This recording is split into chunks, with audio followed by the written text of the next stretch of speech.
ওনারা যদি আজকে আমার জন্য এই ব্যবস্থাটা না করতো তাহলে আমি পার্কটা ঘুরতেই পারতাম না। আমি সবাই আমার ব্লগে নিয়ে নিতে, ঠিক আছে? সবাই আমি আমার সবার সাথে কথা বললাম।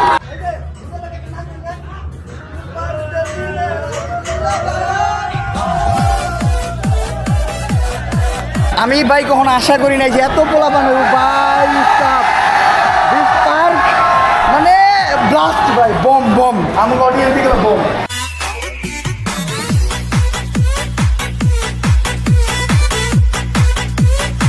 আসসালামু আলাইকুম guys, welcome back to the new episode of my daily blog. আশা করি সবাই ভালো